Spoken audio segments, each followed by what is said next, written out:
Bom dia, boa tarde, boa noite, amigos, amigas do canal Abia Yala. Isto é comunicação popular, nômade e pluriversal.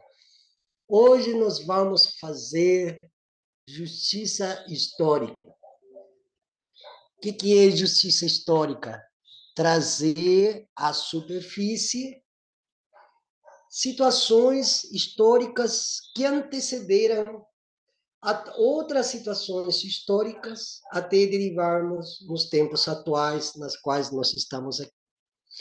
Antes de eu começar, eu quero deixar bem claro uma coisa para muitas pessoas, inclusive nos grupos, devido a algumas declarações que eu faço em relação às nossas lutas indígenas originárias ancestrais. Nossas lutas indígenas referem a um tripé que há muitos anos eu venho defendendo. Um desses tripé é reparação histórica. Mas essa reparação histórica está atrelada à justiça histórica desde o campo da epistemologia. Neste caso, seria da área historiográfica, história, historicidade. Para trazer esses assuntos, não precisa ser historiador, basta ser um pesquisador, basta ter um conhecimento a fundo sobre como relatos históricos, através de registros históricos, é possível descortinar e desvendar passagens da história e que, de algum modo, se atrela a situações atuais, ou seja, em tempo presente, hoje, quarta-feira, dia 13 de março de 2024, se atrela a circunstâncias que parecesse que não tem nada a ver com esses recursos históricos com as quais os pesquisadores indígenas, neste caso, a gente trabalha para poder exatamente trazer ou levar a conhecimento público algumas questões prioritárias para entendermos esses impasses que nós vivemos atualmente. Dentro desse tripé também está a justiça ambiental, né? Reparação histórica, né? Que eu falei primeiro, que tem também justiça histórica junto, porque para fazer uma reparação histórica é necessário entender como que aconteceu essa história, no caso da história do Brasil. Infelizmente, os livros didáticos de história, eu já falo repetidas vezes, inclusive nos grupos, e eu vou falar de novo. Pode jogar no lixo. Aliás, não jogue no lixo, não. Dê para alguém que trabalha com reciclagem de papel, que ele vai fazer talvez um bom uso e vai garantir a sobrevivência de quem recicla papel e outros produtos também. Reparação histórica, né?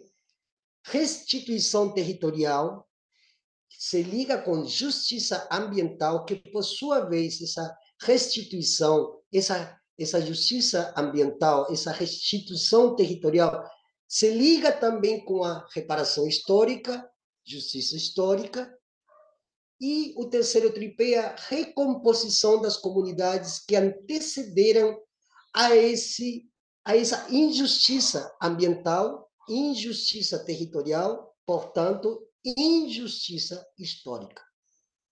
Nos livros didáticos de história costumam se passar algumas passagens da história do Brasil, isso acontece de modo geral em toda a América Latina, de uma forma muito abrangente, muito parabólica, muito panorâmica e sempre passando pano, porque a maioria dos historiadores são brancos ou fazem parte de uma branquitude conceitual, cultural, epistemológica, que de alguma forma ou da outra eles passam pano em situações tão específicas como, por exemplo, essa que eu vou trazer agora, que é sobre o primeiro latifundiário da história do Brasil, o tal de Garcia Dávila. Inclusive, eu tenho um livro, eu só estou mostrando uma foto desse sujeito aqui, né?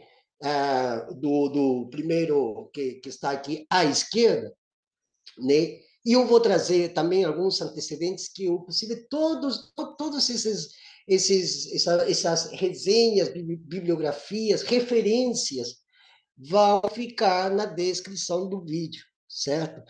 Então, o encontro hoje é o primeiro latifundiário do Brasil.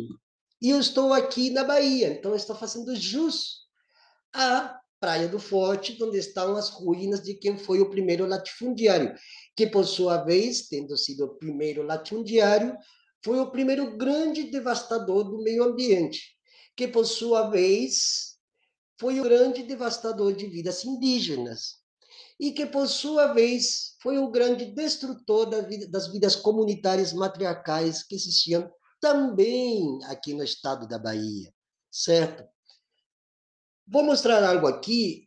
Eu já venho vários dias, vou parar de compartilhar para compartilhar, inclusive, um livro que eu tenho aqui, que graças ao colega aqui em casa ele conseguiu, né? É, que é A Casa da Torre, de Garcia Dávila. Né? É um ensaio, inclusive é um ensaio fotográfico, é um ensaio, inclusive, que faz parte do mundo da arquitetura. Né? Existe a arquitetura e justamente a pessoa que tem esse livro é uma pessoa que ainda se debruça na arquitetura e principalmente também na arquitetura colonial. Então, olha, esse aqui é o livro, tem umas passagens muito interessantes, né? A Casa da Torre, de Garcia Dávila, né? O que era a Bahia durante o século XVI, né? As capitanias hereditárias, né? Que... E eu tenho lido bastante sobre a casa, né? Que ele construiu graças a quê? Graças a quê? Graças à diáspora de indígenas que constituíram o que nós chamamos a escravização dos indígenas. Muito pouco se fala sobre a história da escravidão dos povos indígenas, porque sempre se fala da história da escravidão dos povos que vieram da África, mas não se comenta praticamente, é muito pouco o que existe sobre a história da escravidão dos povos indígenas, nossos parentes. Isso aconteceu aqui no Brasil, na Argentina, no Chile, no Uruguai, e nem falar de países andino-amazônicos, como o Equador, Peru, Bolívia, Colômbia e até mesmo nas Guianas. Lembremos também que todos esses estados-nação, com todos os limites territoriais marcados por brancos, como esse senhor Garcia Dávila, foi uma forma de perpetuar o poder, não apenas como poder em sentido abstracionista, sino de perpetuar o poder através da posse e da possessão de propriedades, que é o que em latim nós conhecemos como o homo conquiro, ou o homo conquiro. Antes de eu ser, eu preciso conquistar. Então, o que antecede ao penso logo existo de Descartes, ou seja, ao ao ego cogito, ou a ego cogito, né? Alguns pronunciam cogito, né? Na verdade seria cogito. Né? É o conquistador, é o colonizador. Para ser colonizador, precisa conquistar terras, e para conquistar terras, ele precisa de quê? Ele precisa ser ou ter sido um fidalgo, ou alguém de alguma aristocracia, de uma alta elite, que se conforma como elite e que foi até regiões distantes a colonizar as terras, e colonizando as terras, coloniza também aquelas pessoas que viviam naquelas terras. Já aconteceu na própria Europa, inclusive precisamos também falar sobre isso. Precisamos falar de muita coisa, galera. É muita coisa que precisa ser dita. Você sabe por quê? Porque a ignorância da maioria das pessoas, que não é uma ignorância voluntária, é uma ignorância que existe por causa de um modelo educacional colonial que insiste até os dias de hoje a manter as pessoas no obscurantismo medieval. E este senhor, inclusive, Garcia Dávila, ele é um representante direto do que hoje nós podemos falar do Brasil medieval, porque o Brasil vive sua Idade Média.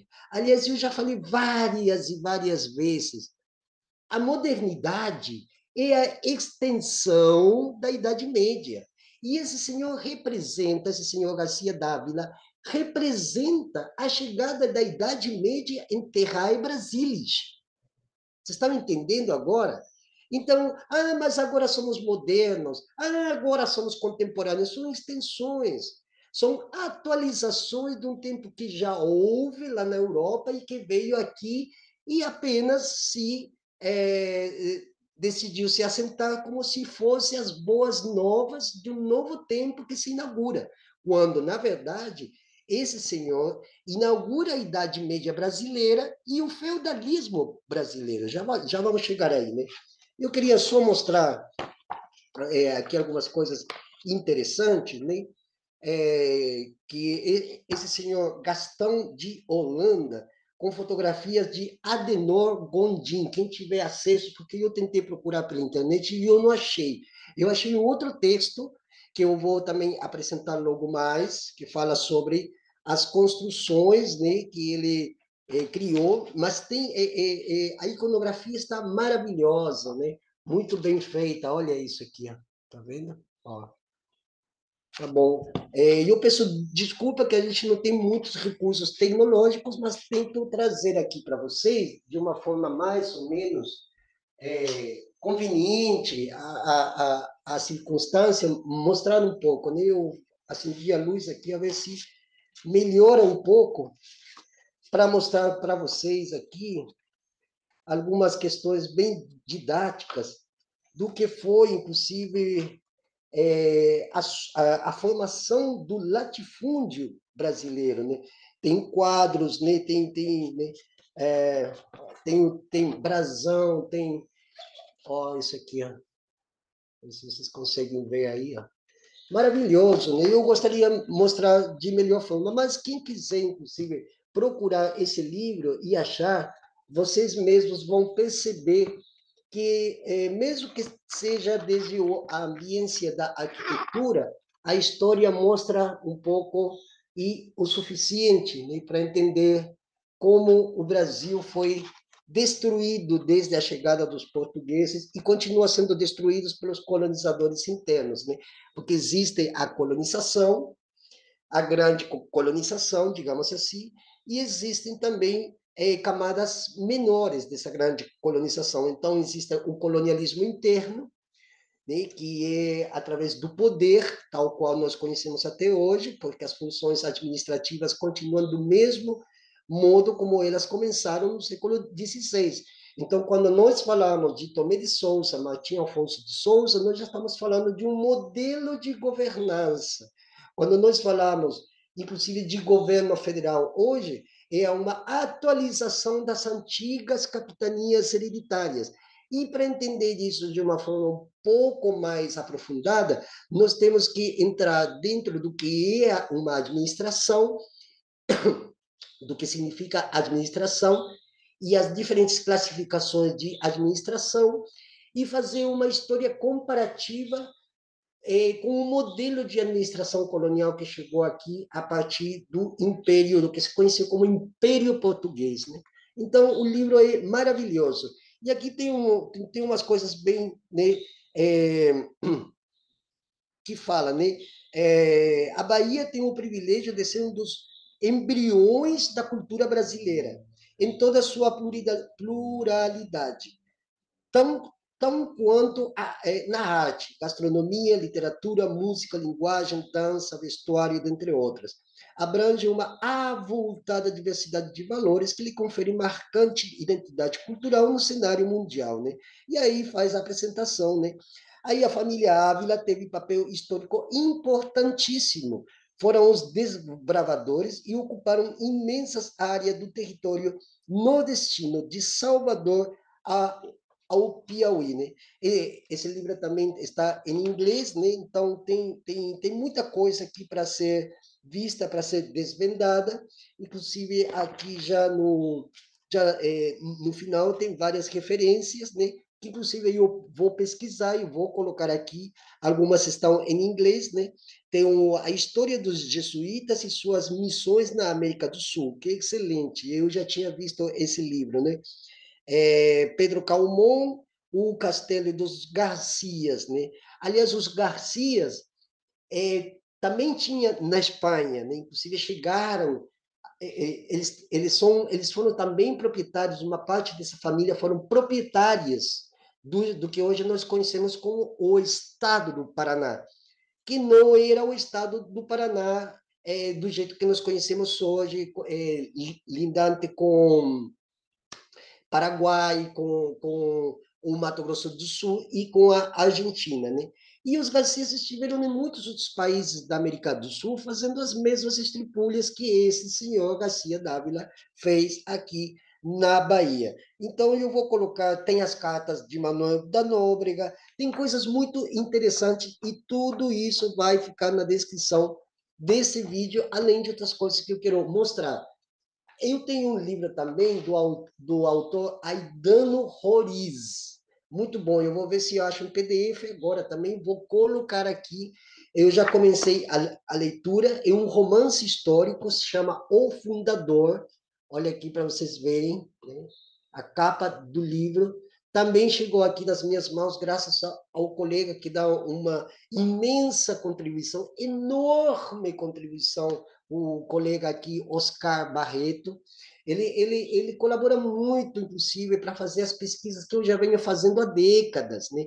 Porque quando chega esses livros e você abre, começa a ler, você começa a descortinar, a desvendar algo que não é um mistério, apenas foi silenciado e ocultado com vãs intenções de que a gente não conheça a realidade, não conheça aquilo que aconteceu, né? E esse romance histórico vem falar justamente das venturas e desventuras de Tomé de Souza, de Caramuru e Garcia Dávila para fundar na Bahia a primeira capital do Brasil. É muito interessante quando a gente pega relatos históricos feitos romance, porque fica muito mais digerível. Então, as pessoas têm que fazer um exercício de começar a gostar de ler, de fazer leituras, e se tiver romances históricos, não pense que porque é um romance é uma falácia. É justamente para compelir as pessoas à leitura, ao gosto pela leitura. Então, o romance histórico ele é digerível, você começa a ler, você começa a compenetrar no mundo e você entra e você perde até a fome ou esquece até de comer, porque a leitura é tão boa, ela é tão dinâmica, tão ativa, que vai agitando os nossos neurônios e vai criando imagens mentais. E aí a gente, mais ou menos nessas imagens mentais, nessa imaginação, nessa imagética criada por nosso funcionamento neurológico, neurocerebral, a gente pode mais ou menos se aproximar daquilo que aconteceu. Agora, quando a gente faz trabalhos com recursos já documentais, né, já é diferente, porque é de punho e letra daqueles que criaram, inclusive, as capitanias hereditárias, que conquistaram, que colonizaram, que fizeram isso, que fizeram aquilo, que eles deixaram tudo registrado, assim como as cartas de Manuel da Nóbrega, assim como as cartas de Pero Vaz de Caminha, as cartas de Cristóvão Colombo, de Hernán Cortés, de Francisco Pizarro. Foram eles, junto com alguns escrivas ou escrivãos da época, que eles iam detalhando, inclusive com uma riqueza maior, porque está escrito na língua deles à época, ou seja, um português arcaico. E a gente, como é um trabalho lento, a gente tenta trazer desse português arcaico para o português contemporâneo, isso vale também para a língua espanhola, o castelhano. A gente traz isso justamente para que as pessoas também tenham esse sentir imagético de aquilo que aconteceu segundo os registros históricos, né? O registro documental ele é um pouco mais difícil, porque você precisa fazer um trabalho muito lento. Já o recurso romance histórico é muito mais rápido para quem não quer se aprofundar tanto, mas sim, ele quer saber o que aconteceu. E a imaginação ajuda a ampliar a própria leitura. Então, eu recomendo, quem achar esse livro, recomendo muito, que pegue esse livro, que leia e comece a entender cada um e a interpretar cada um por si mesmo, como foi a construção da primeira capital do Brasil. Né? Esse livro é maravilhoso, olha, tem mapas, espero que dê para ver aqui, ó. Tem inclusive aqui a distribuição das capitanias hereditárias no Brasil. Olha, o desenho completo, né? Aparece inclusive quantas léguas, que na época se media por léguas, né? Quantas léguas algum tinha, tinha direito, inclusive existe um termo que até o meu colega dá muita risada aqui em casa, né? Utis possidetis. Uti possidetis. É meio complicado, mas eu vou resumir. É tipo, você chegava numa terra longínqua, distante, desconhecida, e o rei, o imperador, neste caso, a época era o imperador Carlos V, dizia, olha, você vai lá para as Índias Ocidentais, até onde a tua vista alcançar, é tudo teu. Você toma posse, possessão, você é proprietário e dono.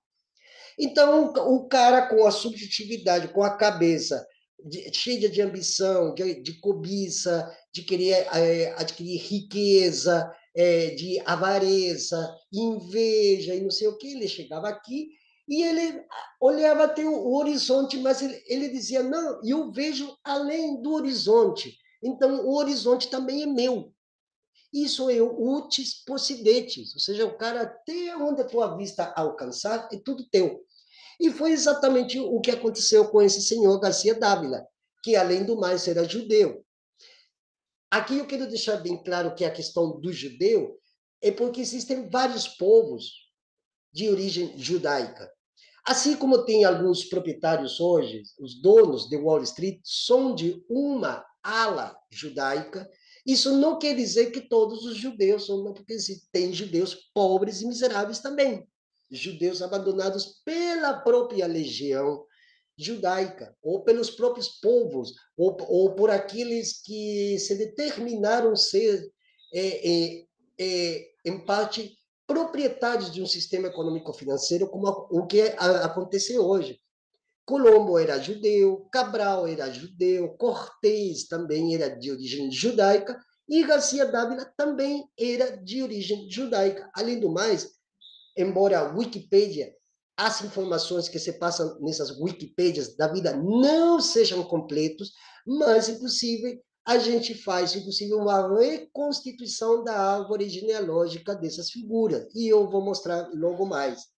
Então, esse livro aqui, da distribuição das capitanias hereditárias do Brasil, já mostra algumas das capitanias, né?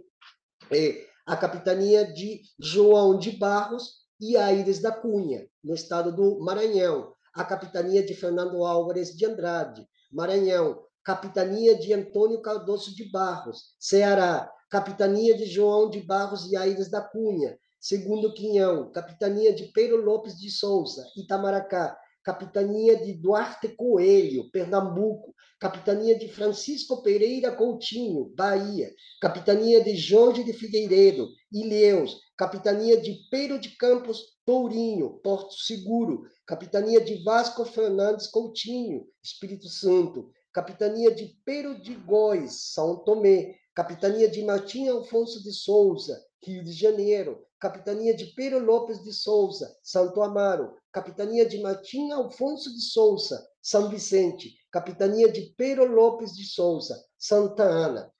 Alguma dessas capitanias podem, inclusive, quem quiser se aprofundar mais, já pode, né, verificar no Google, você pode fazer uma pesquisa, ou você pode, inclusive, perguntar, faça seu comentário. Aí você pergunta, porque eu tenho muitos documentos, registros históricos dessas figuras que aparecem, né, aqui, ó. Tá vendo? E é isso, pessoal. Agora vamos falar sobre essa figura chamada de Garcia Dávila. Nós vamos ver aqui. Deixa eu ver aqui.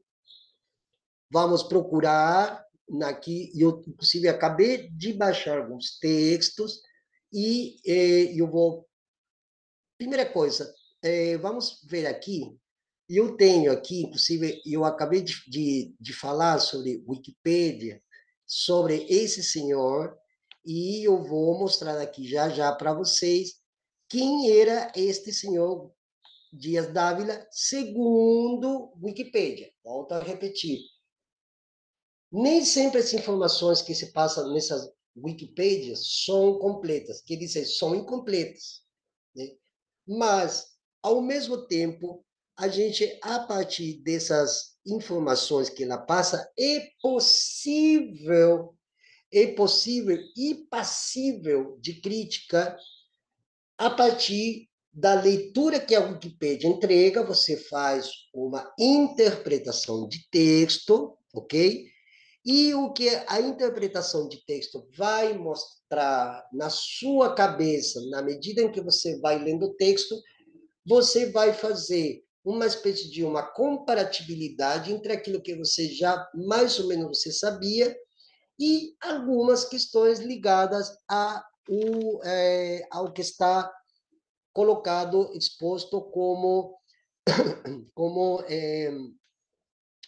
biografia. Neste caso, seria uma espécie de uma biografia inconclusa, volto a falar, e incompleta sobre quem foi Garcia Dávila.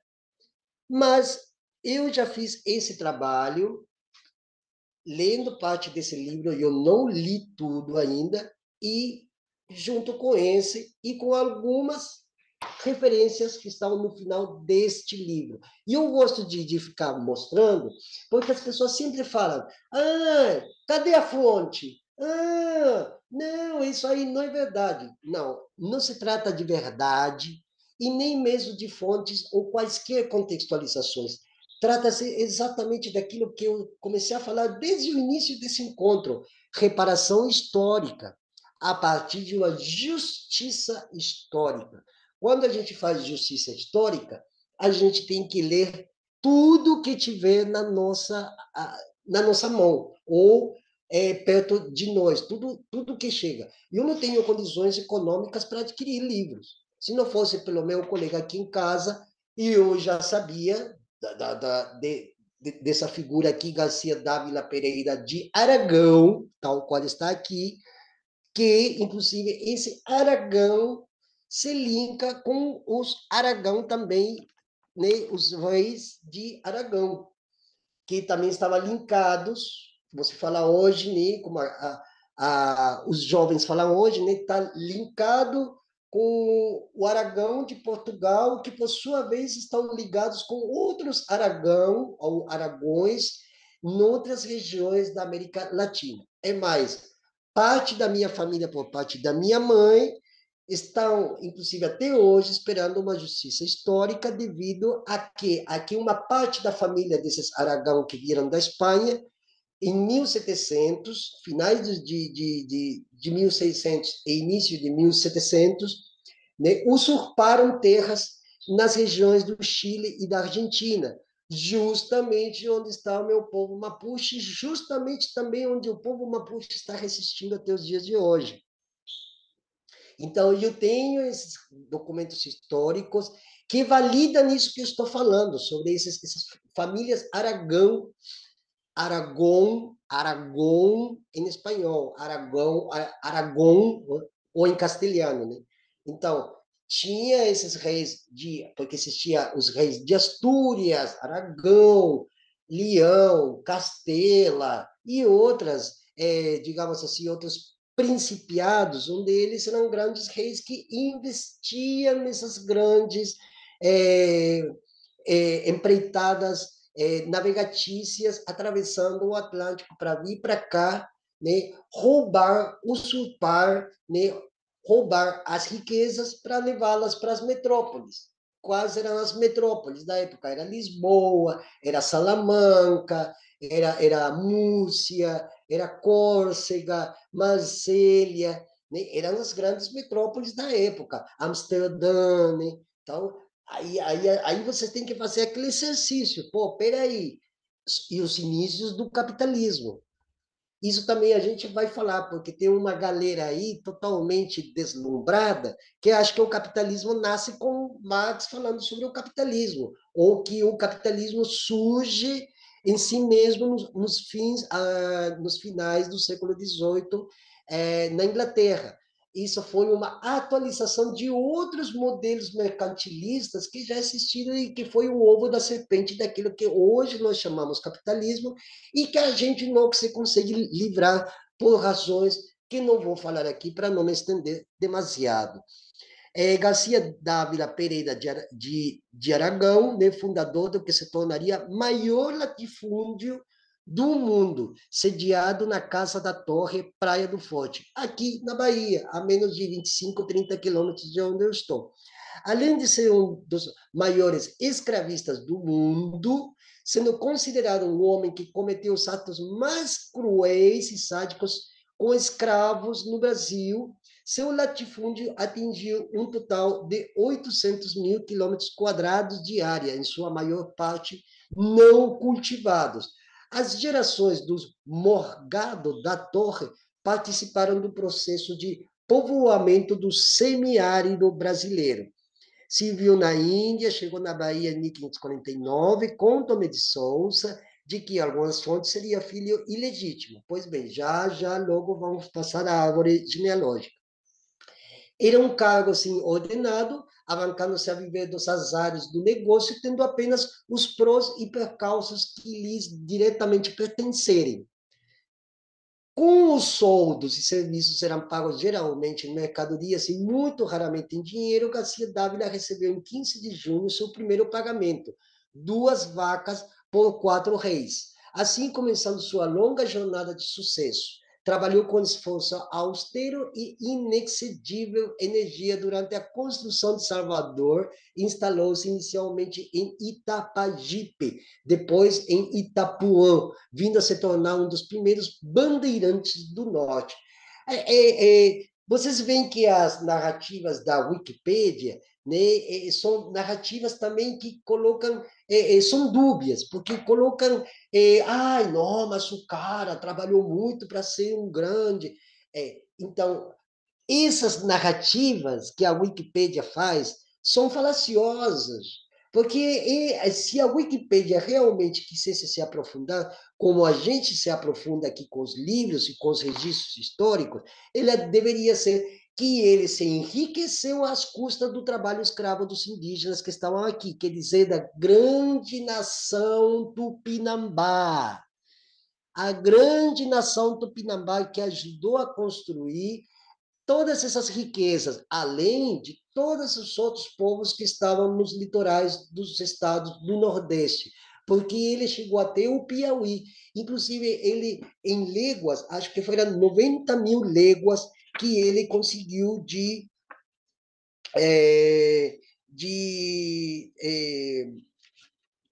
conseguiu ele acaparar para si mesmo, né?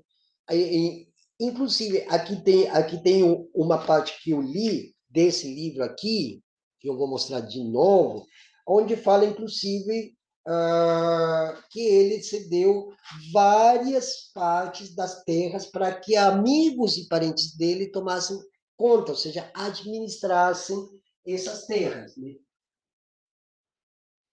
Então, é muito importante ter em conta esse tipo de situações, de ações, né? Para entender como um homem se enriquece. Não é pelo trabalho que ele se enriqueceu, porque se fosse assim, tantas pessoas que trabalham hoje deveriam ter o triplo do que ele tem. E não é assim, porque ele foi um dos que concentrou terras e propriedades para si. Ele trabalhou mandando, e dando chibatadas nos escravos indígenas e todo aquele que fosse considerado um sub-humano ou um infra-humano e que deveria trabalhar para o seu senhor. Né? Tem uma parte aqui, deixa eu ver, ele fala muito sobre isso, né? Tem uma parte que fala, não estava se mostrando fácil para os reis de Portugal fazer valer a posse das terras que haviam mandado descobrir no Atlântico Sul em 1500. Com a abertura do caminho marítimo para as Índias, eram bem poucos os súditos da Casa de Avis. Né? A Casa de Avis, né, era uma casa que pertencia à família dos Bragança, né, lá em Portugal. Né? Ao menos súditos de escolas dispostos a trocarem um sonho de riqueza fácil no Oriente pelo desbravamento de longitudes selvagens. Né?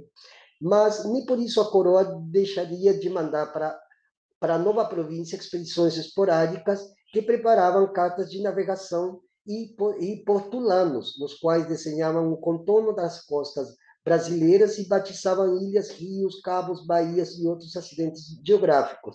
Mesmo assim, por quase meio século, o Brasil era tido apenas como uma possessão a mais, uma vez no vasto colado do território que a coroa de Portugal conquistara em três continentes, nos mais de 70 anos de insistentes tentativas para descobrir essa rota marítima que permitisse o acesso português ao comércio de produtos exóticos da Ásia, coisa que logo mais se deu com as terras de Santa Cruz e graças à grande origem da fundação da primeira capital da Bahia, e foi se espalhando cada vez mais esse sistema econômico e espalhando, inclusive, ainda mais a atração do Brasil para contrabandistas portugueses e espanhóis, navios corsários e os chamados entrelopos, mercadores aventureiros franceses que não tinham escrúpulo algum em afrontar o monopólio português, pois eram garantidos pelo Papa da época. Então, Garcia Dávila não trabalhou, não fez que ele, ai, coitado, ele pegou pedras e foi construindo a sua casa. Não, ele trabalhou no sentido de garantir a posse, possessão e propriedade das terras, né? Vamos continuar aqui, né? Garcia Dávila nunca se identificou como filho de Tomé de Souza, porque a lei portuguesa proibia que capitães mores e governadores doassem marias a seus familiares. Sobre Garcia Dávila, o padre Manuel da Nóbrega escreveu: parecendo-me ainda estar Tomé de Souza nesta terra. Ou seja, ele olhava para o Garcia Dávila e olhava para ele e retrotraía à mente a figura de Tomé de Souza. Garcia era um nome comum na família de Tomé de Souza, por sua vez filho de João de Souza, abade de Rates e descendente de Martim Alfonso Chichoro e do rei Alfonso III de Portugal. Então, já podemos ver aquilo que eu comentei um pouco antes, que as pessoas que vieram para cá não eram pessoas pobres, desabastadas, empobrecidas, miserabilizadas.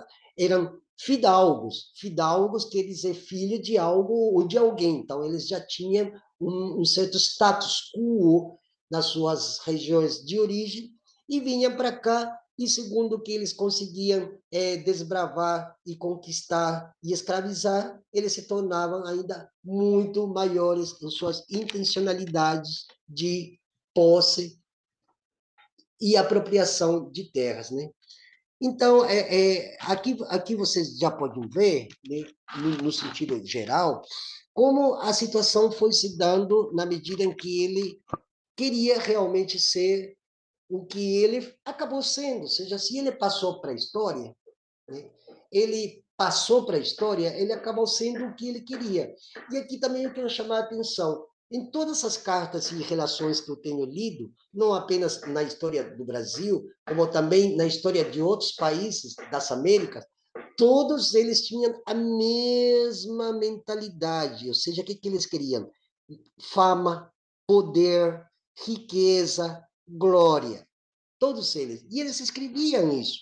Então, a ambição, a cobiça e a avareza, elas se ligam intimamente com esses desejos, com essas vontades de voracidade, de ter, ter, ter, ter, ter. infinitamente. Isso nós estamos vendo hoje com os latifundiários de hoje. Eles querem mais terra, mais rios para eles, eles querem ser dono de todas as águas, eles querem ser donos de todos os rios, de todos os mares, de tudo, tudo. Não importa, custe o que custar, eles querem passar o rolo compressor por cima e foda-se o mundo, né? E hoje com o aval do Estado, que é pior ainda, porque o Estado autentica mediante leis, códigos e decretos e recursos e isso e aquilo, eles acabam assinando embaixo.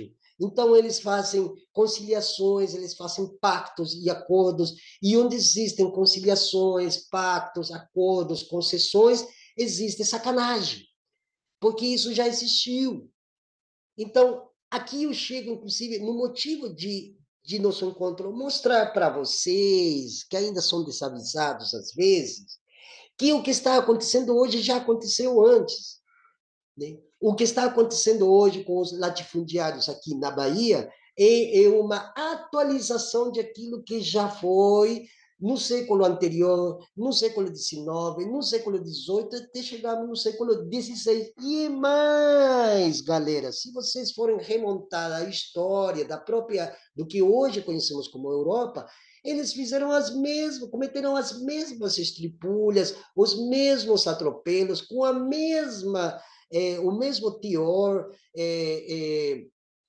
de agressividade, de violência, de deturpação de fatos, de infâmia, de empáfia, de escárnio, documentos falsificados, forjados, porque era Deus que mandou, porque o emissário dizia que era para tomar. Né? A própria Bíblia já autentica isso desde a primeira página até a última página, desde o Antigo Testamento até o final do Novo Testamento.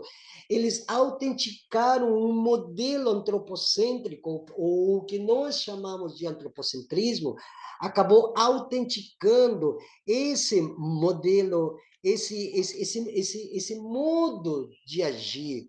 Então, não é tudo que está acontecendo no Brasil hoje não é novo, porque já aconteceu antes. A única coisa é a atualização desses modelos que foram de uma forma, digamos assim, vamos ver aqui, de uma forma um pouco mais grosseira, mais primária, se se quer, e hoje muito mais sofisticadas. Por que é mais sofisticada? Porque a lei se sofisticou, porque os modos de produção se sofisticaram, porque as técnicas estão mais sofisticadas, a tecnologia está mais sofisticada, e até mesmo a estética ela é muito mais sofisticada. Né? Quando as pessoas falam, neocolonialismo, o neo, o prefixo neo, não é que é algo novo, algo que nunca houve, ou que nunca existiu. É uma atualização, e como quando vocês atualizam um computador. Não é que vocês estão atualizando porque vocês têm um novo Windows. Não, é uma atualização de algo que já havia, que agora é um pouco mais sofisticado. Mas a funcionalidade, a essência funcional é a mesma, fazer com que um dos programas funcione melhor. Né? Então, no âmbito da história e da política, principalmente, é a mesma coisa. Né? Não é que exista um novo modelo de colonização, que existe um novo modelo de fascismo, que existe um novo modelo de extermínio. É o mesmo, é mais do mesmo.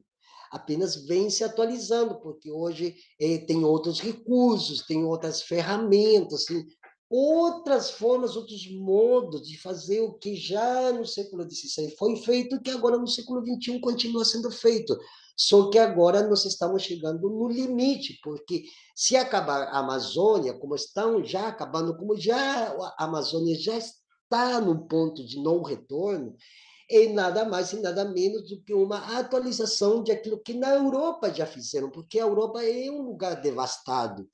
A Europa tem pequenos pontos que são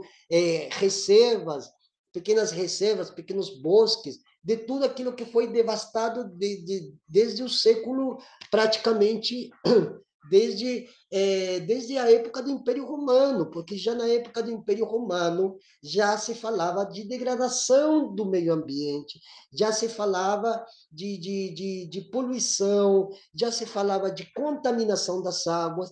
Produto de quê? Produto desse modelo que depois veio para aqui nas Américas, veio para aqui no Brasil e deram continuidade. Com, de novo, com métodos mais sofisticados, certo, galera? A ver se mais ou menos, a ver se vocês conseguem mais ou menos entrar nessa cabeça o que a gente quer dizer. Essa página da Wikipédia também eu vou colocar aqui, inclusive tem várias referências aqui, como vocês podem ver, tem bibliografia, né? Que são praticamente a mesma bibliografia. Se você ver aqui, essas bibliografias aqui são as mesmas que estão, inclusive, aqui nesse livro que eu estou mostrando para vocês. São as mesmas que estão na última página. Tem o Calmon, tem o feudo, a história do feudo. Então, aqui agora eu quero. Vamos sair desse aqui, vamos para outra. Para eu mostrar para vocês um texto, deixa eu ver se eu consigo. Que é uma dissertação de mestrado da USP, que eu acho muito interessante. Eu vou ter que sair daqui. Me desculpem um pouco aqui, às vezes, aqui eu tenho que me virar nos 30, nos 40, né, para poder trazer para vocês, né, uma coisa que eu fiquei lendo ontem até duas e meia da manhã, né, que é sobre essa tese aqui, que também eu vou colocar para vocês poderem procurar no Google, e vocês, quem quiser abrir, quem quiser se debruçar mais, porque também não dá para ler tudo em 1, 2, 3, 4 horas, né? Mas pelo menos para vocês terem um conhecimento a mais sobre o primeiro latifundiário do Brasil. Quando vocês começam a entender, quando a gente fala do primeiro latifundiário, a gente fala do delinquente primeiro, que foi o Pedro Álvares Cabral. Quando a gente fala do primeiro indígena que traiu, como no caso do Tibiriçá, quando a gente fala sempre do... Primeiro, a gente traz o pronome que cognomina, por exemplo, descobridor. O descobridor primeiro, não é o primeiro descobridor, é o descobridor primeiro, porque ele com o seu aditivo qualificativo, e o numeral que faz que não haja outro, senão que os outros que vieram são a atualização, volto a falar de novo, são a atualização desse descobridor primeiro, né? Vou colocar um outro exemplo aqui. Esses dias eu estava conversando com uma queridíssima lá do Rio Grande do Sul, e eu falei assim, querida, a primeira árvore que foi derrubada no Brasil constitui a árvore primeira a ser derrubada no Brasil. As restantes das árvores, nada mais que uma atualização dessa primeira árvore que foi derrubada no Brasil para a construção de uma cruz, posteriormente para a celebração do que foi a primeira missa, né, celebrada no Brasil. Então, matou-se uma vez uma árvore e estavam se matando quintilhões de vezes. A mesma coisa quando a gente diz o indígena primeiro escravizado. Esse indígena foi indígena, logo escravizado primeiro, porque os outros que foram escravizados é nada mais do que uma continuidade, uma atualização daquele primeiro que foi escravizado, que foi morto, que foi assassinado. O resto é mais daquilo que já aconteceu lá. Então, tem um livro de um filósofo italiano que viveu às agruras nos campos de Auschwitz, Primo Levi. O Primo Levi, ele faz uma contagem perfeita, maravilhosa. Ele diz, o, o judeu foi morto uma vez e logo o mataram 6 milhões de vezes. Esse judeu foi morto e logo ele foi morto 6 milhões de vezes. E como quando um cara mata alguém, dá um tiro certeiro, sabe que o cara está morto e volta a tirar e dá 15 tiros na mesma pessoa. A pessoa já está morta. Os outros 14 tiros é apenas uma atualização do primeiro tiro. Então, o indígena foi morto e escravizado uma vez e logo foi morto e escravizado milhões e continua sendo morto e escravizado até os dias de hoje. Então, é o indígena primeiro, é o colonizador primeiro, é o explorador primeiro, é a primeira ave tropical que foi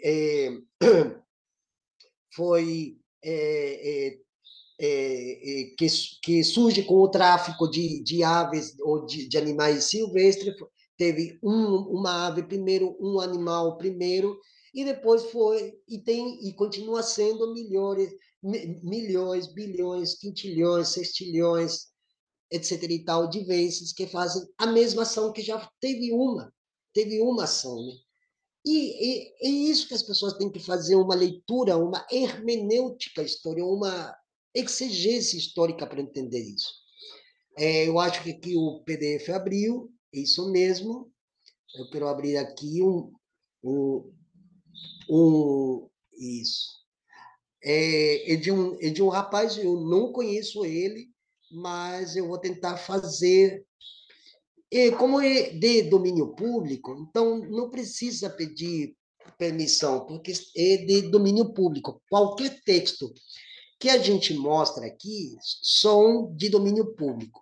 Isso também eu já vou aproveitar, inclusive, de fazer um parêntese aqui.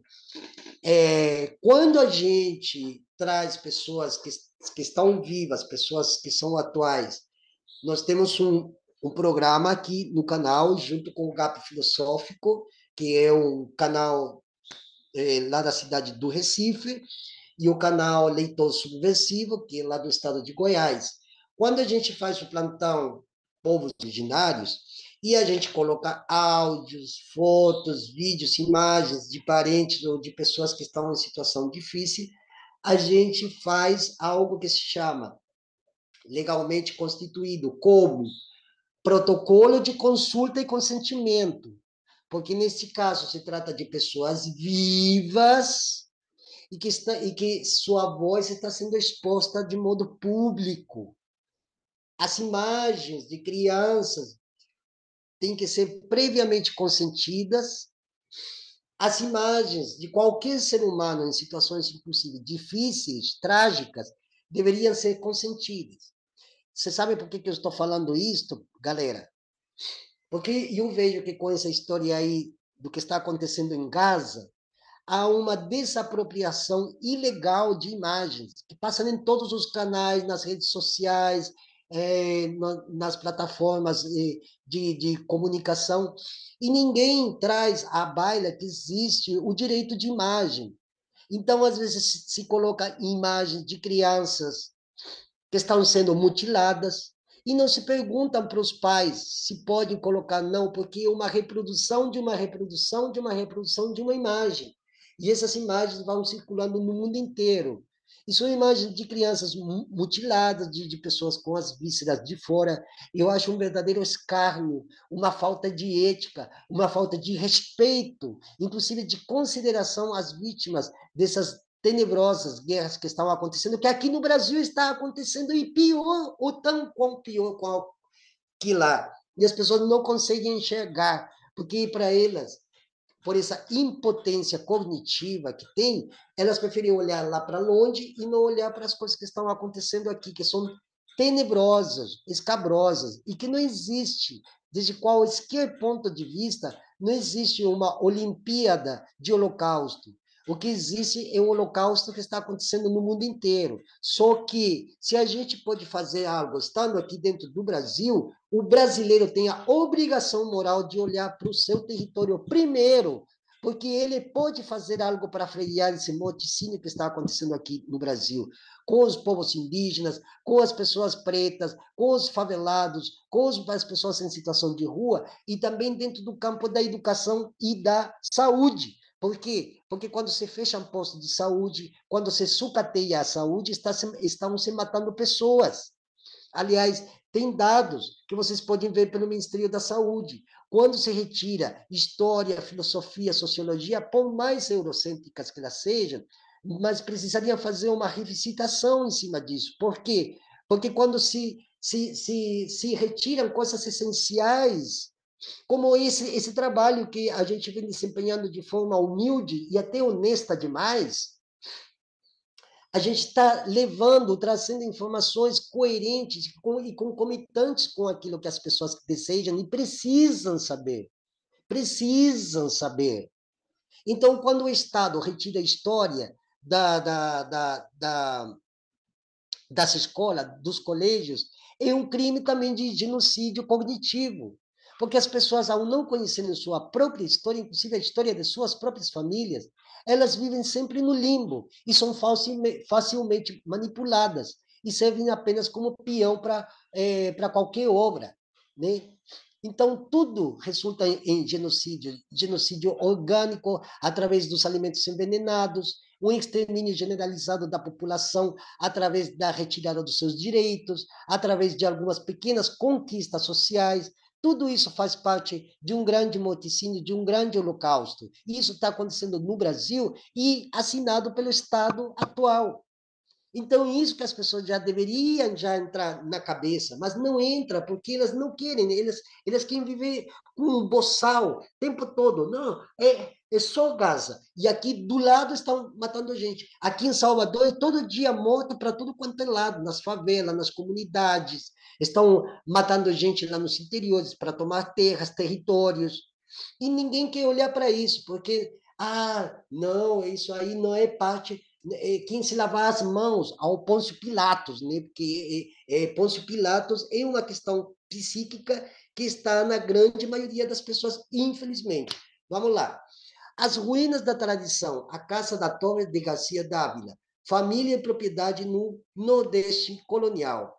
Isso aqui é desse jovem aqui, que é de esse texto é de domínio público, Ângelo Emílio da Silva Pessoa, que ele faz sua apresentação, tal, né? Tem uma pequena imagem aqui, tal, né?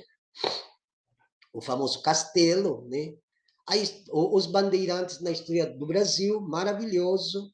Isso aqui é um documento histórico. Isso aqui é documento histórico que, de alguma forma, grafica ou ilustra como foi a chegada dele e o que ele fez ou deixou de fazer aqui na Bahia, principalmente aqui nas regiões da Mata Atlântica, né? Então, aqui ele fala, né? O presente trabalho tem como objeto central o estudo importante de uma família baiana entre os séculos 16 e 19. Olha, 16 ao 19, que esteve diretamente envolvida nos processos de conquista territorial e acumulou vasta propriedade fundiária nesse período, além de exercer grande influência nas esferas de poder junto à administração colonial. Inicialmente refletimos sobre como a família Dias Dávila tornou-se objeto de investigações historiográficas e como essa historiografia contribuiu para a afirmação de uma tradição interpretativa que estabeleceu um vínculo direto entre sua trajetória e a formação de uma certa definição de história nacional. Buscamos ainda esclarecer certos aspectos das relações entre os colonos e as populações autóctones no processo de conquista territorial, envolvendo desde a mestiçagem e incorporação até os violentos conflitos que estiveram relacionados a esse processo. Também demonstramos alguns meandros das relações entre uma importante família senhorial e as diversas instâncias de administração colonial, bem como as estratégias desenvolvidas pela família para a aquisição, ampliação e manutenção de poder, entre as quais a obtenção de cargos e mercês, as ligações de casamento e os processos de transmissão de herança. Destacamos, neste último aspecto, a instituição de um morgado como forma de vinculação de bens através de distintas gerações, excluindo, inclusive, certos membros da linha sucessória do acesso a bens da família. Neste particular, discutimos o significado de casa como uma forma de agregação entre família e patrimônio, que tinha a finalidade de garantir a obtenção e manutenção do poder econômico e político. Por fim, ressaltamos como a tradição construída em torno da família serviu e ainda serve aos objetivos de preservação do poder político, mesmo quando a família perdeu a capacidade de manutenção das bases do seu poder econômico. Pimba, gente, o que nós estamos vendo aqui na Bahia é a continuidade desse processo de Idade Média feudal coronelista. Hoje, com o ACM Neto da vida, e que já comprou as consciências, inclusive, do governador atual da Bahia. Né? Vamos lá. Nem vou falar disso aí, porque eu já falei repetidas vezes, inclusive em vários grupos, as pessoas parecem não querer também entender, porque tem isso. Além de que o Brasil vive uma memória episódica, histórica apagada, quando a gente traz algumas coisas desse Brasil atual, ninguém quer ver. Não, isso não é verdade. Elas não querem se persuadir a elas mesmas que a situação é mais do que crítica, né? Então, aqui tem... esse texto está muito bom, acho que vale a pena dar uma lida para quem quiser, né? Aqui tem um texto aqui que essa parte que eu estava lendo ontem, né? De Oliveira Viana. Herança da família lusa, profundamente transformada pelo habitat rural, pelo insulamento dos latifúndios, pela dispersão demográfica dos campos, pela necessidade dos primeiros séculos da solidariedade na luta, a família fazendeira, tal como nos aparece no quarto século, é realmente a mais bela escola de educação moral do nosso povo. Olha, olha, Oliveira Viana escrevendo isso. E realmente, desde o século IV de nossa era, é que começa, inclusive, a se arquitetar uma forma de obtenção de propriedades para si. E aí surgem os latifúndios. Na verdade, isso já vem também desde o Império Romano, né? Desde o Império Romano, aliás, a primeira tentativa de latifúndio, se se pode chamar assim, da história mundial, começa com um tal do Alexandre o Grande, né, que ainda é denominado como o Grande, sendo que ele foi um dos maiores destrutores, homicidas, agressores, violento, um cara violento, é uma coisa atroz, o Alexandre o Grande, que ainda a historiografia quer colocá-lo no pódio dos grandes heróis da história mundial. Ele praticamente apagou completamente as vidas comunitárias daquilo que hoje nós conhecemos como a Grécia, que eram as Hélades, né? Daí, inclusive, Helena, né? E ele apagou tudo, ele acabou, ele passou um rolo por cima e fodeu com a vida de todo mundo, que eram comunidades matriarcais, eram comunidades que viviam também de pastoreio, de agricultura, mas de forma comunitária, porque eram sociedades matriarcais, ou seja, que era a voz das matriarcas que decidiam, inclusive, os períodos de semeadura e de colheita. Enfim, então, esse texto desse rapaz aqui, que eu não conheço, mas que é de domínio público, traz muitas explicações sobre esse tipo de situação que, infelizmente, desgraçadamente, malgrado eu diga, chegou aqui no que hoje conhecemos como América Latina e chegou também aqui no Brasil, infelizmente. Né? Então, isso aqui aqui já fala sobre o coronelismo e faz jus à causa. Por quê? Porque, em grande medida, o grande latifundiário funda o coronelismo, e o coronelismo é aquele que conquista terras e, portanto, ele pode mandar e desmandar e fazer o que bem ele quiser, não apenas com as terras, sino também com as pessoas, com os seres humanos e com todos os seres vivos.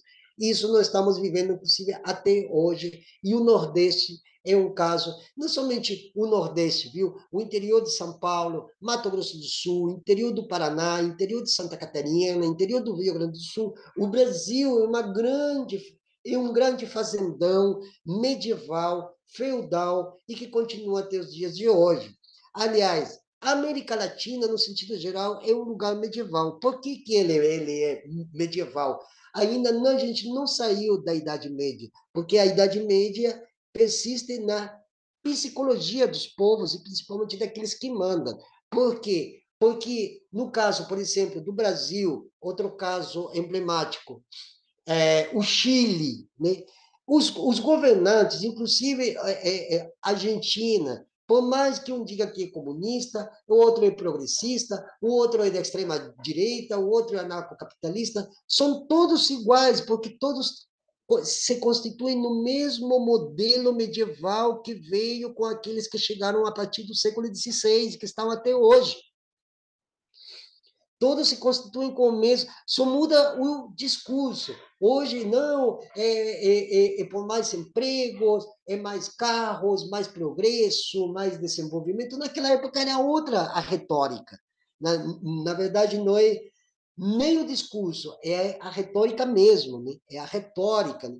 Então, essa retórica é que persiste até hoje e que faz com que a Idade Média nunca pare, né? Apenas se atualiza. Né? A Idade Moderna e o que se chama de contemporaneidade são extensões dessa Idade Média, com esse pensamento medieval que constitui a maioria das pessoas, inclusive até pessoas pobres, ou empobrecidas, miserabilizadas, que pensam como pensa o seu senhor, pensam como pensa o seu patrão, pensam como pensam o seu gestor, pensam como pensam o seu administrador. Então, as pessoas são, em sentido geral, se a gente for falar mesmo, a gente são, a maioria das pessoas são hipócritas, são mentirosas, e, inclusive, eu fiz até uma postagem ontem à noite falando que a maioria da população detesta nós, povos indígenas.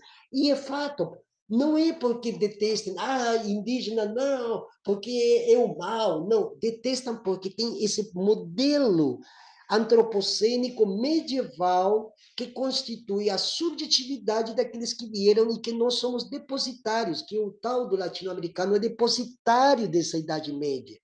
O brasileiro é depositário da Idade Média. O Brasil é um país medieval não porque viva em castelos, porque não tenha luz elétrica, porque viva com tochas. Não, ele se constitui como pessoa de forma mental, espiritual e intelectual, intelectiva. Então, é um país medieval. E a América Latina é um lugar medieval. Então, é isso que as pessoas devem entender. E eu fico olhando aqui porque eu estou numa casa que tem muito eco. Então, quando eu falo alto, o meu camarada lá embaixo se sente incomodado. Aí eu tenho que ficar atento para fechar a porta, certo, galera? Vou beber uma água aqui, porque está muito calor aqui. Eu queria ligar o ventilador, mas faz um barulho e como não tem ninguém em casa, eu prefiro que o meu som saia o mais nítido, conciso e claro possível.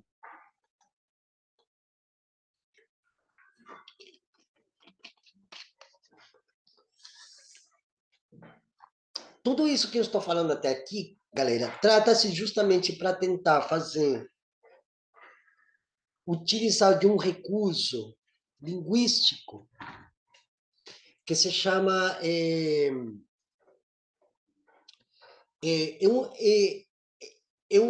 um recurso que dramatiza uma realidade, né? É um recurso que, inclusive, eu estou me utilizando para escrever meu livro sobre os povos indígenas antes de 1492. E eu estou escrevendo ele, né? E esse recurso é justamente o que a gente chama linguisticamente, inclusive eu estou escrevendo aqui, etopeica. A etopeica é justamente a forma que eu trago para dramatizar, para fazer movimentos, inclusive corporais, ou movimentos faciais com os olhos e tal, para tentar levar para as pessoas, de uma forma um pouco teatrológica, dramática, e as pessoas poderem também fazer esse exercício de imaginação, que é o que faz, por exemplo, um livro que é um romance histórico, aqui no sentido da leitura, e eu estou fazendo aqui no sentido audiovisual, trazendo textos e coisas para vocês entenderem mais ou menos aonde eu quero chegar.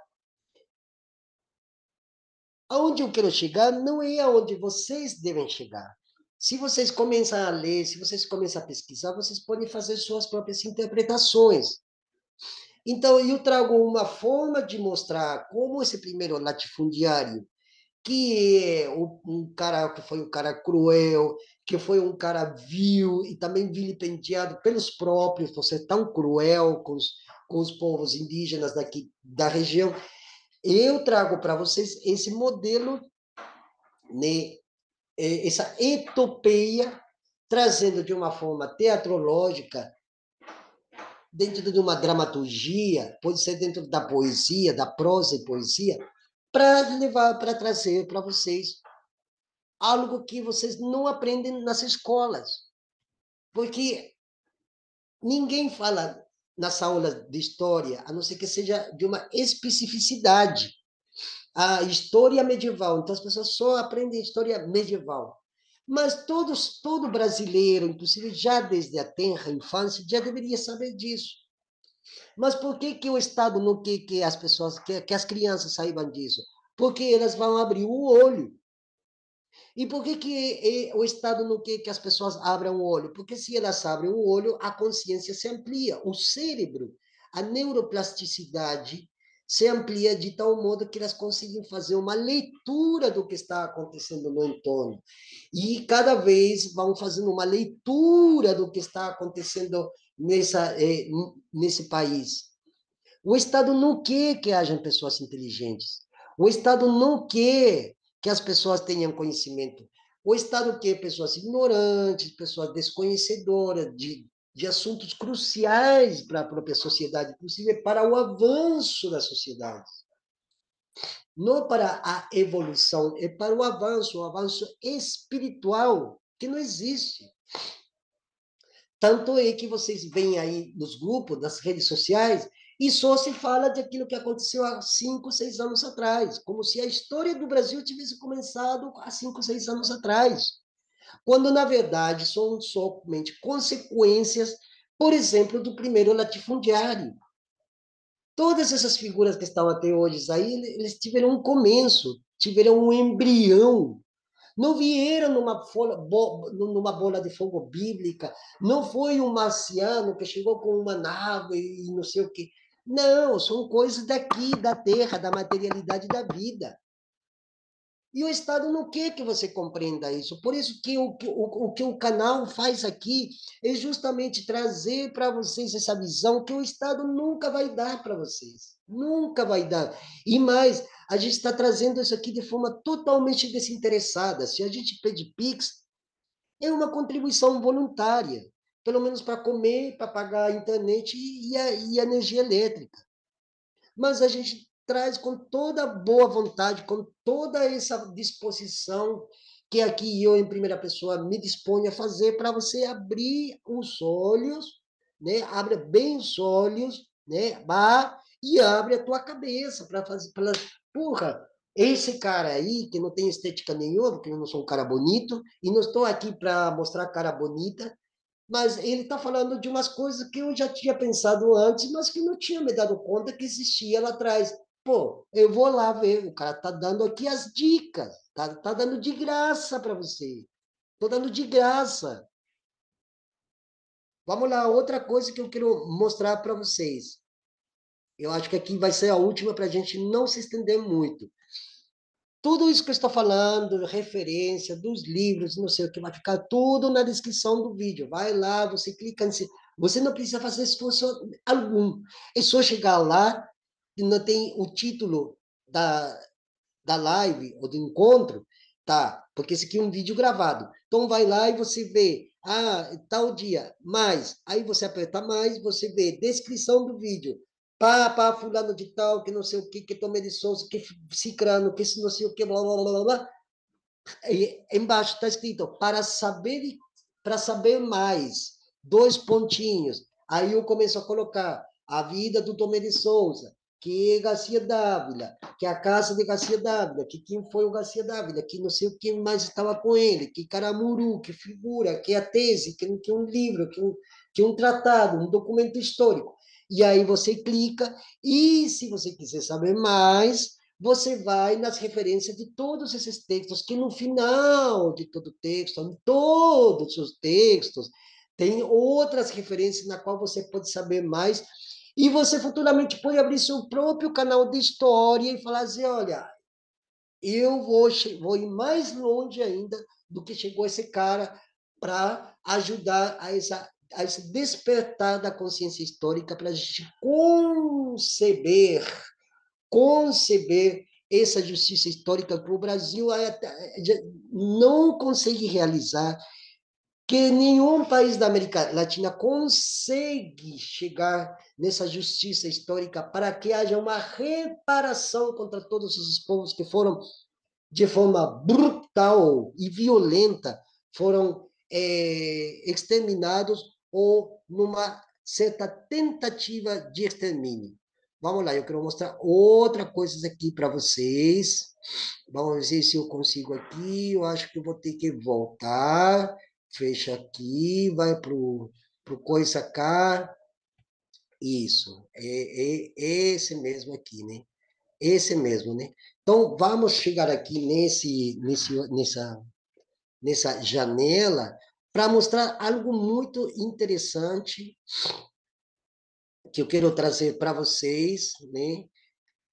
Que além dele ter sido um latifundiário que foi o maior do mundo, e nesse sentido o Wikipedia tem razão, porque nesse livro também está, certo? Está caindo tudo aqui, porque estou cheio de livros, coisas aqui, um monte de coisa aqui. Tá, vamos lá. Vou partilhar aqui. Além, isso eu quero deixar muito claro. Quando um grande latifundiário, um grande conquistador, um colonizador, né, pretende abocanhar terras e territórios e gente, pessoas, e querer ser dono das estrelas, do céu, das nuvens, da água, da chuva, ele não está apenas fazendo isso para ele dizer, porque eu vou viver 1000 anos, então eu quero usufruir de todos esses lucros. Não, é uma forma de dar continuidade a esse processo. Então, muitos dos que estão hoje, tanto no Congresso Nacional, na Presidência da República, no Executivo, no Legislativo, no Judiciário, no Congresso Nacional, Senado, Câmara Baixa, Prefeitura, grandes empresários, pastores de igreja católica, evangélica, neopentecostal, sei lá, as tantas, todos eles constituem, de alguma forma, geneticamente, hereditariamente, constituem-se como parte desse início que se configura com a história primeira de um grande acontecimento que vem se repetindo até os dias atuais. Então, quando a gente fala das grandes elites brasileiras, Sucupira, Safra, Moreira Salles, Jorge Paulo Lemann, essas são figuras que já vêm desde os finais do século XVIII, XIX, vêm abocanhando terra, matando indígenas, usurpando, roubando, corrompendo, porque são corruptores, etc. e tal. Não é porque eles também vieram numa bola de fogo, de repente surgiu a família Sucupira, os grandes, né? O Banco Safra veio do céu, né? O prédio, né, que tem lá na Augusta com a Paulista, lá em São Paulo, né? E veio o Banco Safra. Não, isso aí nem criança de 5 anos acredita. É tudo um devenir, é tudo um devir, né? Um devir, né? Como se fala, um devenir, né? Como se fala em francês, né?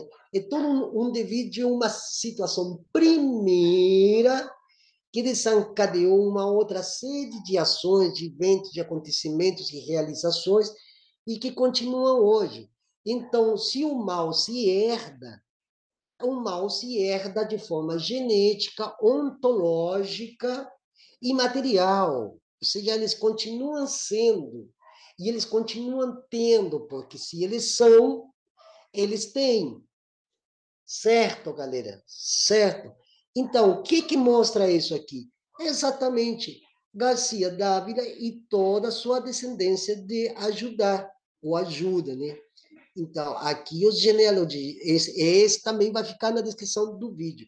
Aqui eles falam do que resta de todos a família deles, né? Garcia de Ávila, toda a sua descendência. É só vocês pesquisarem. Isso fica também, para você que é descendente de europeu, né, começar a ter vergonha na cara, né, e em vez de estar perdendo tempo com Marx, com Engels, que se um diz, que se um filósofo, começar a construir sua árvore genealógica, pelo menos para ter o caráter suficiente e dizer, olha, infelizmente eu tenho minhas famílias do passado que mataram indígenas, escravizaram negro, passaram rolo compressor no meio ambiente, fizeram, desfizeram. Isso é caráter. A gente não está em conta dos descendentes europeus. É mais, eu convivo com uma pessoa de descendência italiana que já falou para mim, eu venho de famílias italianas que foram assassinos, estupradores e a porra toda.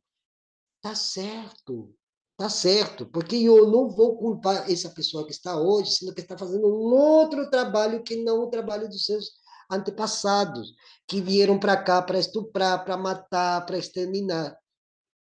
Agora, os descendentes de europeus, principalmente que estão em São Paulo, Rio Grande do Sul, Santa Catarina, Paraná, e os argentinos, e os tais de chilenos, e outros tantos por aí, uruguaios, deveriam estar fazendo isso, porque isso é reparação histórica e é, portanto, justiça histórica.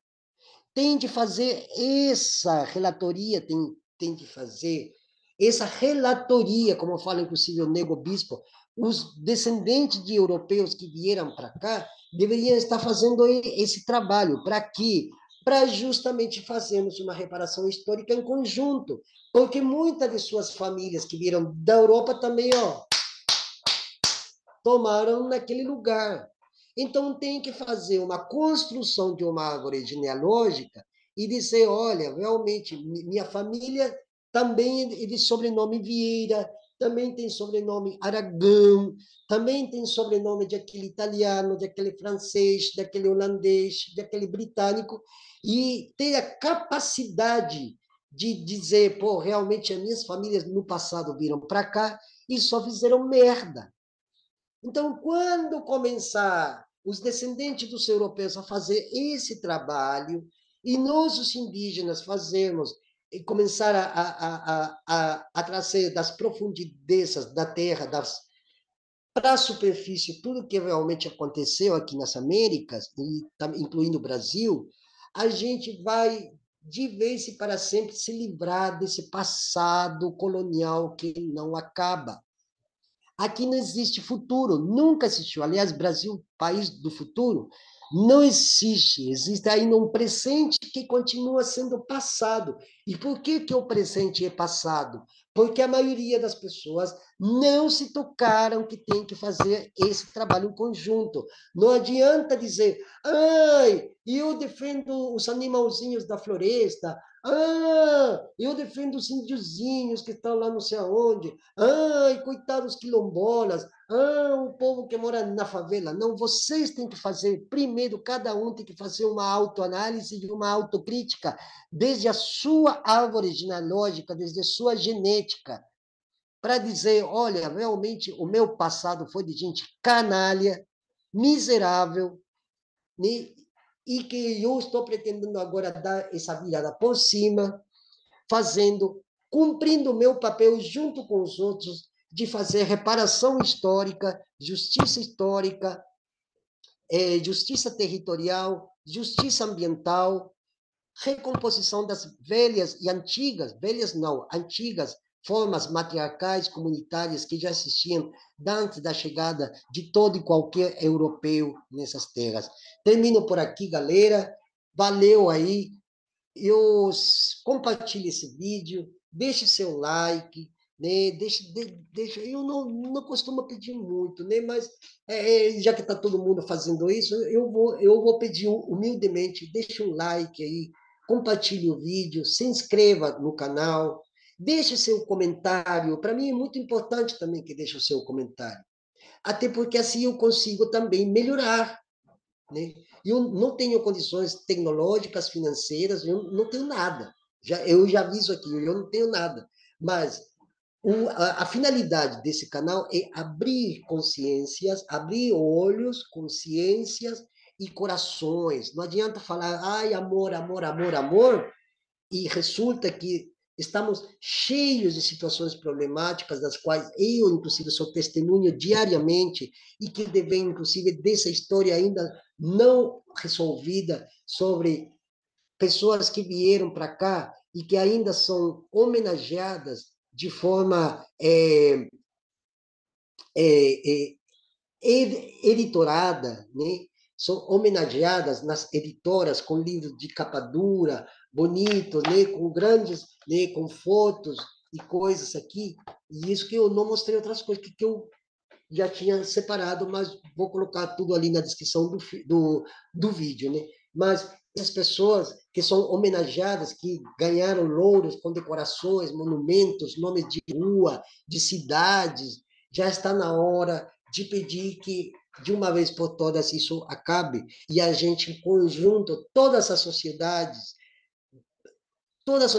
brasileira, todas as sociedades ibero-luso-americanas, já façamos esse trabalho para a gente, pelo menos, tentar dar início ao fim desse processo de colonização que está matando os parentes, está matando os animais, está matando as árvores, né? Está corrompendo, inclusive, a mentalidade de muitos jovens e crianças ainda em fase escolar por causa dessa péssima educação que lhe repassada nas escolas, nos colégios, e nem falar das universidades também, que são as grandes cúmplices por causa desse apagamento histórico que é secular. Eu agradeço vocês aqui, até então, é o que eu posso oferecer em relação a esse nosso encontro latifundiário primeiro do Brasil. Um grande abraço, galera, falou para vocês, boa semana.